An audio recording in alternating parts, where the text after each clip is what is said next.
আমি দেশে আসার পরে একটা কথার খুব সম্মুখীন হচ্ছি।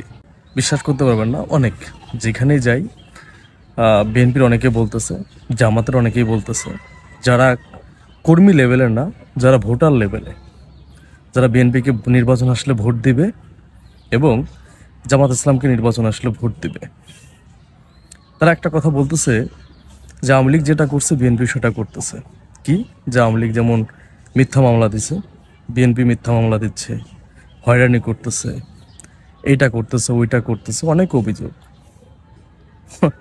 তা আমি আপনাদের একটা কথা বলতে চাই, আপনি যদি আজকে এদেরকে মামলা নাও দেন, এদেরকে এলাকা চলাফেরারও সুযোগ করে দেন, সব কিছুই করে দেন, ইন ফিউচারে আওয়ামী লীগ ক্ষমতায় আসলে এটাকে আপনাদের ছেড়ে দিবে? আপনাকে কি মামলা দিবে না? আপনাকে কি হয়রানি করবে না? আপনার বাড়িঘর ভাঙচুর করবে না? 5 তারিখের পরে তো বিএনপি জামাত ভুল করছেই এবং এখনও ভুল করেই যাচ্ছে। এই আওয়ামী লীগকে পুনর্বাসন করতেছে, আওয়ামী লীগকে বিভিন্ন সুযোগ সুবিধা দিচ্ছে, চরম ভুল করতেছে। আপনারা বুঝতে পারতেছেন না, অতি দ্রুতই বুঝতে পারবেন। আমি খুব কাছ থেকে দেখতেছি যে কোথায় প্রবলেমগুলো হবে।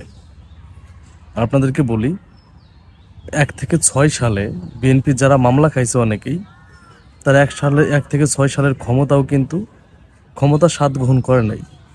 যে ক্ষমতা স্বাদটা কেমন সেটা গ্রহণ করে নাই এখনও বিএনপি জামাতের।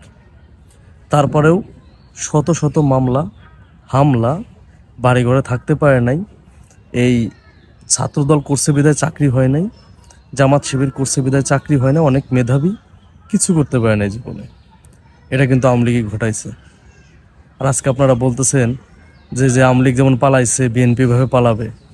আমি আপনাকে একটা কথা বলি, বিএনপি যদি এগুলো নাও করে, জামাত যদি এগুলো নাও করে, কারণ আমি মামলা না দেয়, আওয়ামী লীগ করবে। আপনি আওয়ামী লীগকে ঠেকাইতে পারবেন না। তারা কোনোভাবে বাংলাদেশের সুযোগ পাইলে আপনাকে ছাড়বে না, কারণ এদের অভ্যাস হচ্ছে পিছন দরজাতে ক্ষমতায় আসা, সামনের দরজা কখনো খুঁজবে না। কিন্তু আওয়ামী লীগের ইতিহাসে একবার ক্ষমতা আসছে 1996 সালে, তাও জামাত ইসলামের সাহায্যে ভোট দিয়ে আসছে একবার ক্ষমতায়, মানে জনগণের ভোট নিয়ে।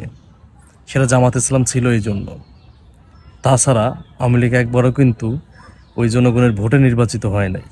2009 সালের কথা বলতেছেন, 2009 সালে কি হয়েছে এইটা সবাই জানে।